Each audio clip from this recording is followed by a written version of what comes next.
Hello guys, welcome back to my channel. If you are new here, my name is Garima. और आज का जो topic है वो काफ़ी डिमांडिंग भी है और इन्फॉर्मेटिव भी है। तो आजकल आपने रिबॉन्डिंग, स्मूथनिंग, केराटिन ये नेम्स तो सुने ही होंगे और इवन काफ़ी सारे लोगों ने इसे करवाया भी हुआ है। स्टिल काफ़ी सारे लोगों को नहीं पता होता कि इनमें क्या डिफरेंस है और कभी कभी तो लोग पागल भी बन जाते हैं। अगर आप अच्छे सैलून जाते हैं तो वो ऑब्वियसली आपको गाइड करते हैं सही, बट कभी कभी क्या होता है केराटिन के चार्जेस स्मूथनिंग से कम होते हैं और हम केराटिन को स्मूथनिंग समझ के करा लेते हैं। तो मैं आपको अच्छे से डिफरेंस बताऊंगी कि केराटिन क्या होता है, स्मूथनिंग रिबॉन्डिंग क्या होती है, इनमें क्या डिफरेंसेस होते हैं और आपको अपने हेयर्स के अकॉर्डिंग क्या करवाना चाहिए। ऐसा नहीं कि बस किसी ने सजेस्ट किया, आपको नीड है नहीं है, आपकी क्या प्रेफरेंस है, आपको उसके अकॉर्डिंग देखना है। तो ये वीडियो आपके लिए काफ़ी ज़्यादा इन्फॉर्मेटिव होने वाली है। और अगर आप जानते भी हैं कि स्मूथनिंग और केराटिन में क्या डिफरेंस होता है, आपको पता भी है, फिर भी आपके लिए इन्फॉर्मेटिव होने वाली है, क्योंकि मैं इसमें काफ़ी डिटेल में बताने वाली हूँ आपको एक एक चीज़। इवन मैंने सीखा हुआ है, मैंने किया हुआ है, इसलिए मुझे इस चीज़ की नॉलेज है। तो गाइस, फर्स्टली हम बात करेंगे केराटिन की। मैं आपको पहले बताती हूँ केराटिन होता क्या है। केराटिन एक प्रोटीन होता है जो हमारे नेल्स होते हैं, हमारे हेयर्स होते हैं, उनमें ये प्रोटीन पाया जाता है। इवन एनिमल्स के जो सींग होते हैं उनमें भी होता है, तो इनके लिए केराटिन यूज़ होता है। और जब नेचुरली हमारे हेयर्स में प्रोटीन की कमी हो जाती है तो वो हम एक्सटर्नली अपने हेयर्स में करवाते हैं, जिससे कि हमारे हेयर्स में जो भी कमियां हैं वो पूरी हो जाएं। जो भी हमारे प्रोटीन की कमी है, सिंपली जैसे अगर आपकी बॉडी में प्रोटीन की कमी होगी तो कहीं ना कहीं वो आपकी हेल्थ और स्किन पर असर डालेगा ही डालेगा। इसी तरीके से जब हमारे हेयर्स में प्रोटीन की कमी होती है, जिसको हम केराटिन बोलते हैं, तब आपको बहुत सारी प्रॉब्लम्स होने लगती है। जैसे बाल में हेयर फॉल होने लगता है, फ्रिजनेस होने लगती है, अनमैनेजेबल हो जाते हैं, बहुत ही ज़्यादा ड्राई लगने लगते हैं। तो इन्हीं रीजंस की वजह से केराटिन ट्रीटमेंट किया जाता है। सो अब आपको क्लियर हो गया होगा कि केराटिन ट्रीटमेंट होता क्या है। केराटिन ट्रीटमेंट के थ्रू प्रोटीन को आपके हेयर्स में पेनिट्रेट किया जाता है। उससे क्या होता है कि आपके हेयर्स की क्वालिटी बहुत ज़्यादा इंप्रूव हो जाती है, बहुत ज़्यादा अच्छी हो जाती है। आपके हेयर्स की जो क्वालिटी होती है, ट्रीटमेंट का वर्क आपके हेयर्स पर। केराटिन ट्रीटमेंट जो होता है वो आपके हेयर्स को स्ट्रेट नहीं करता है, सिर्फ आपके टेक्सचर पे वर्क करता है।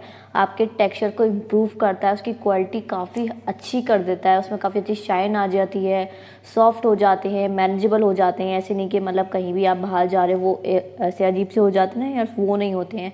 बहुत ही अच्छी क्वालिटी हो जाती है। लाइक जैसे आप सॉन्ग्स वगैरह में एक्ट्रेस वगैरह के देखते हैं, उनके बिल्कुल कुछ भी उड़ रहे हैं, कुछ भी हो रहे हैं, बट मैनेजेबल हैं, कहीं भी ऐसे अजीब से नहीं लगते।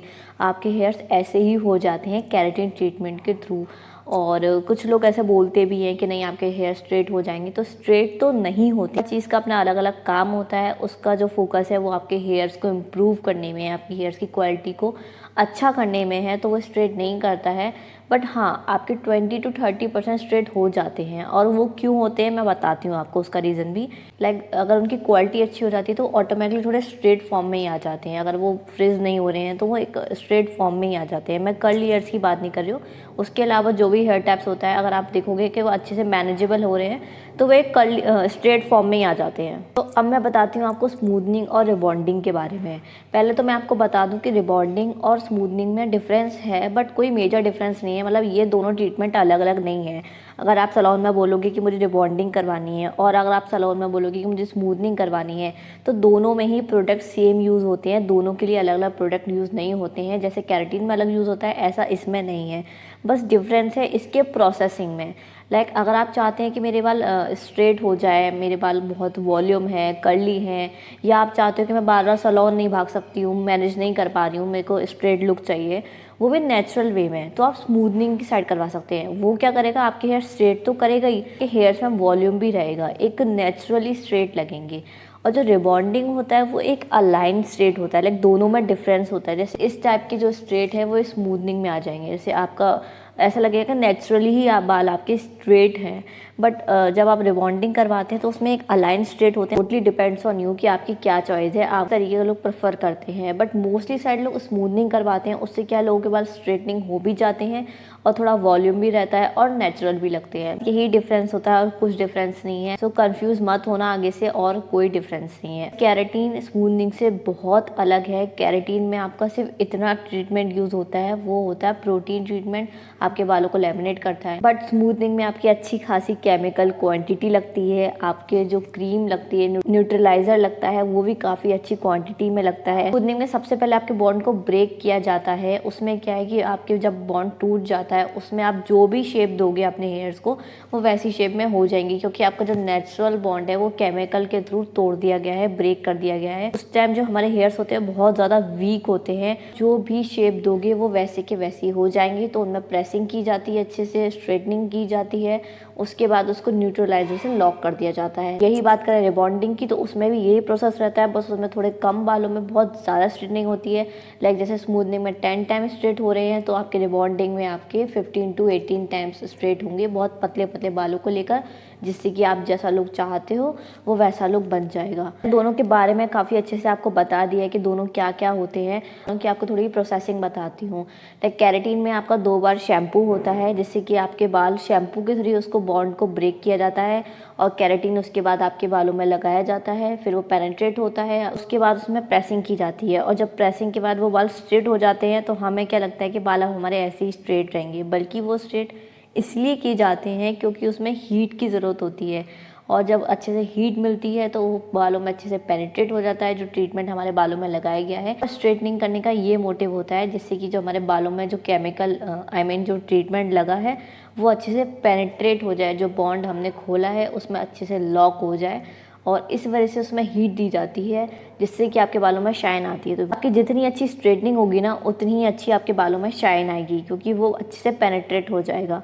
और स्मूथनिंग में क्या होता है कि आपको शैम्पू किया जाता है, क्रीम के थ्रू आपके हेयर का बॉन्ड ब्रेक किया जाता है, देन उसके बाद अच्छे से प्रेसिंग होती है, उसके बाद न्यूट्रलाइज़र लगाया जाता है। न्यूट्रलाइज़र का वर्क ये होता है कि आपने जो अपने हेयर्स को शेप दी है वो एज इट इज़ उसी शेप में रहें, उसको लॉक करने के लिए। तो 48 आवर्स तक अपने हेयर्स को कुछ भी टच नहीं करना होता, ना आपको फोल्ड करना है, रबर बैंड लगानी है, इवन आपको ऐसे कान के पीछे भी नहीं रखना है जिससे कि उसमें कोई भी डेंट आए।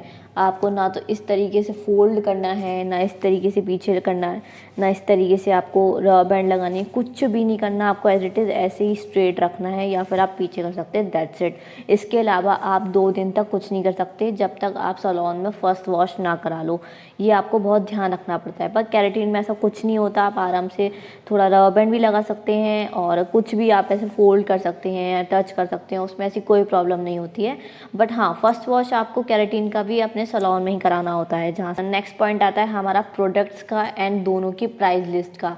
तो ऑब्वियसली आपके स्मूथनिंग में ज़्यादा मेहनत होती है, ज़्यादा प्रोडक्ट लगता है, इसलिए उसके चार्जेस भी ज़्यादा ही रहते हैं। लंबी एक केराटिन आपका 2 घंटे के अंदर ही हो जाता है, इससे ज़्यादा टाइम नहीं लगता है। बस स्मूथनिंग में 3 to 4 आवर्स जाते ही जाते हैं, आपको इससे कम टाइम तो लगता ही नहीं है। मैं दोनों की प्राइस लिस्ट की बात करूँ तो केराटिन जो है आपके लेंथ एंड वॉल्यूम के अकॉर्डिंग किया जाता है, एज सेम स्मूथनिंग भी आपके वॉल्यूम और लेंथ को देखकर ही किया जाता है। बट केराटिन के चार्जेस स्मूथनिंग से कम होते हैं और डिपेंड करते हैं कि आप किस ब्रांड का करवा रहे हो। अगर मैं बात करूँ स्मूथनिंग की तो स्मूथनिंग आपका 4-5 से स्टार्ट होता है। फिर आपकी जो लेंथ और वॉल्यूम होगी उसके अकॉर्डिंग वो आपको अपने चार्जेस बता देते हैं। ड्यूरेशन की बात करें तो केराटिन जो है वो आपका 32 वॉश तक रहता है। जो आपका स्मूथनिंग है वो आपके हेयर ग्रोथ पर डिपेंड करता है। यहाँ से यहाँ तक आपकी पूरी स्मूथनिंग हुई है।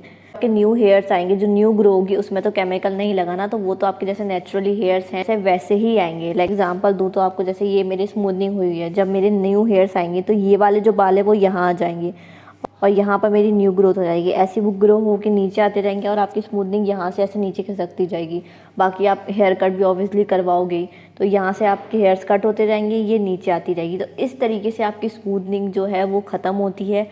आप चाहो तो दोबारा करवा सकते हो। आप ये करवा सकते हो कि जैसे आपकी स्मूथनिंग यहाँ तक आ गई तो आप इन हेयर्स में दोबारा स्मूथनिंग करवा सकते हो, बट इन हेयर्स में स्मूथनिंग बिल्कुल भी मत कराना, अपने बालों को नाश कर लोगे और कुछ नहीं करोगे। तो इन बातों का आपको ध्यान रखना है। ये तो बात हो गई पूरे प्रोसेसिंग की, दोनों क्या होता है। तो गाइस लास्ट पॉइंट ये आता है कि हमें अपने बालों के लिए क्या करवाना चाहिए, क्या बेटर है।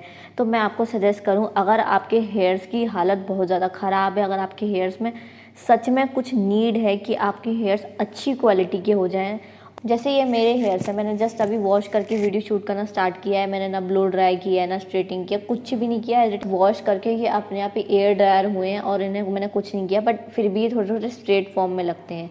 तो अगर आपके हेयर्स भी कुछ स्ट्रेट फॉर्म में ही रहते हैं, थोड़े बहुत स्ट्रेट रहते हैं, तो आपको केराटिन ही करवाना चाहिए।